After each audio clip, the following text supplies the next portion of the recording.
Assalamualaikum dan salam sejahtera. Saya Muhammad Azmin sebagai moderator untuk forum ini. Hari ini saya akan bersama dengan ahli-ahli panel saya iaitu Felix, Clarissa, Samini dan Vera. So, untuk forum ini kami akan fokus kepada tajuk teknologi sains dalam seni kontemporari. So, apa yang saya tahu tentang tajuk ini adalah teknologi sains dalam seni kontemporari ini merujuk kepada penerapan teknologi dan pengetahuan saintifik dalam penciptaan seni moden. Adakah betul apa yang saya baca ini? Ya, memang betul lah menurut bacaan kamu. Ya. So, saya akan teruskanlah dengan perbahasan kita pada di forum ini kepada ahli sejarah kita. Okey, ahli sejarah kita pada hari ini, apakah pendapat anda tentang tajuk yang kita bincangkan pada hari ini? Okey, sekali lagi saya memperkenalkan diri saya Felix Anak Jambong, merupakan seorang ahli sejarah. Okey, kalau kita lihat seni dan sains ataupun teknologi, sebenarnya benda ni dah lama sudah. Kalau buktinya kita dapat tengok dekat karya Leonardo da Vinci, di mana beliau ada membuat satu karya yang bernama Victorian Man. Okey, dalam karya tersebut menunjukkan banyak tentang sains. Di mana ada penemuan fisiologi dalam karya tu, ada anatomi, sebab dalam karya tu ada banyak badan dan semua tu yang dilukiskan. Okey, apa pendapat seniman kita setelah apa yang dibahaskan oleh ahli sejarah kita tadi?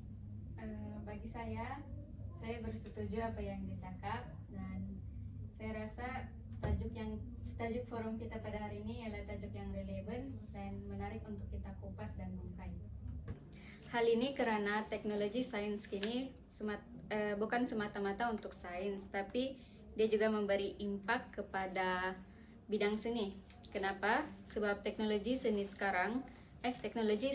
sekarang memberi peluang kepada para seniman untuk berkarya dengan lebih kreatif melalui eksplorasi media-media yang lebih moden. Sebagai contoh, teknologi seperti seni digital, reality maya, dan pencetakan 3D telah mengubah cara artis untuk berkarya. Ini disokong karena menurut Rosia pada 2014, melalui artikel Seni Cetak Dulu dan Kini dalam Perkembangan Seni Rupa di Malaysia mengatakan, seni kontemporari menyaksikan persaingan antara teknologi moden dan tradisional yang menunjukkan perubahan dinamik dalam dunia seni. Kebanyakan artis kini juga cenderung untuk memilih teknologi yang berkaitan sebagai medium dalam karya mereka, karena ia membuka lebih banyak peluang untuk bereksperimen dan berinovasi. Bagaimana pula pandangan sebagai seorang ahli sains mengenai topik kita pada hari ini? Selamat pagi, saya Syamni, seorang saintis yang terlibat dalam inovasi teknologi seni. Dari pandangan saya, sains adalah kajian sistematik tentang dunia dan teknologi adalah alat untuk menjadikan seni lebih efisien. Sains telah memberikan banyak sumbangan kepada seni, terutamanya dalam aspek penciptaan, pemeliharaan dan pembentangan karya seni. Sebagai contoh, mesin cetak 3 dimensi, seniman boleh menghasilkan arca dengan ketepatan ukuran dengan menggunakan pelbagai bahan seperti resin, plastik atau logam dengan menggunakan mesin cetak 3D. Saya serahkan kepada artis elektronik untuk berkongsi pandangannya. Salam sejahtera dan terima kasih sebab interview saya pada hari ini. Saya seorang artis elektronik yang fokus pada AR dan VR. Saya juga setuju dengan pendapat anda mengenai sains dalam seni teknologi ini. Seperti yang kita lihat sepanjang saya menjadi electronic art, banyak menggunakan alam aplikasi yang moden-moden, alatan yang canggih untuk membuatkan seni interaktif dan inklusif seperti AR, VR dan apa-apa teknologi. Saya juga turut banyak melihat orang menggunakan aplikasi Unreal Engine, Blender semua untuk buat game, dan Saya juga turut setuju dengan semua pendapat Anda. Saya ingin menambah satu lagi aspek yang menarik, iaitu bagaimana teknologi robotik kini semakin tambah atau relevan dalam seni. Sebagai contoh, yang kita selalu guna iaitu AI, yang merupakan robot humanoid pertama di dunia yang boleh melukis dan mewarna atau mencipta seni yang lebih cantik. AI dah dilengkapkan dengan kamera di matanya dan algoritma kecerdasan buatan AI yang membolehkannya menganalisis dan melukis objek atau portret diri sendiri dengan ketepatan yang luar biasa. Gabungan sains dan seni menunjukkan bahawa robot bukan sahaja alat mekanikal tetapi juga medium baru dalam seni moden. Saya percaya penggunaan robot dalam seni adalah bukti bahawa sains dan seni bukanlah dua bidang yang terpisah, tetapi bantuan teknologi lebih memudahkan sains dan seni untuk pelajar ataupun untuk ahli-ahli lain. Sementara sains menjadi lebih menarik dengan penerokan aspek kreatifnya dan atau perisian yang lain-lain. Lebih menarik lagi, motif yang didigitalkan ini boleh digunakan semula dalam seni moden seperti pada rekaan fashion, seni bina atau hiasan grafik digital. Selain itu, teknologi AR boleh digunakan untuk menghidupkan semula seni tradisional dalam konteks moden. Contohnya, pameran seni tradisional boleh menggunakan AR untuk menunjukkan kepada penonton bagaimana sesuatu karya seni dibuat atau untuk pamerkan maklumat tambahan tentang sejarah dan budaya di sebalik karya tersebut. Saya percaya bahawa teknologi tidak semestinya menjadi ancaman kepada seni tradisional, tetapi boleh menjadi rakan kerjasama yang membantu melestarikan warisan budaya kita. Apakah pandangan ahli sejarah tentang gabungan seni tradisional? Okey, saya menjawab soalan ahli saintis. Pada pendapat saya, penggabungan seni tradisional dan moden melalui AR memelihara warisan budaya sambil menjadikan interaktif dan relevan. Teknologi ini menghidupkan seni seperti batik dan wayang kulit dengan animasi dan narasi menarik generasi muda. Walaupun mencabar, kolaborasi dan sokongan dapat memastikan tradisi dan inovasi bersatu dengan harmoni. Okey, terima kasih kepada para panelis kita yang telah membahaskan topik kita hari ini.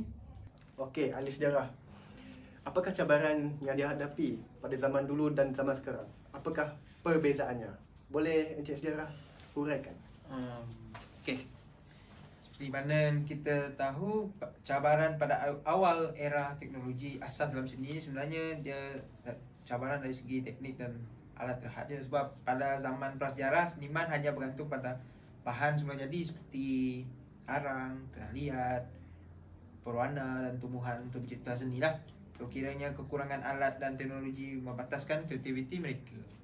Okey, yang kedua adalah kehilangan seni awal. Sebab banyak seni awal seperti lukisan gua atau ukiran batu terdedah pada satu kerusakan semula jadi kerana ketiadaan teknik pemeliharaan.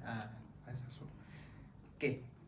Revolusi teknologi seni tradisional zaman pertengahan, Renaissance, penciptaan, cetakan, macam tu lah. Kalau kita tengok secara revolusi dari melukis sampai yang zaman sekarang kan, dia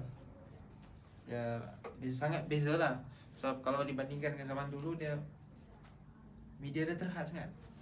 Tak macam zaman sekarang. Sekarang sampai ada electronic art sudah.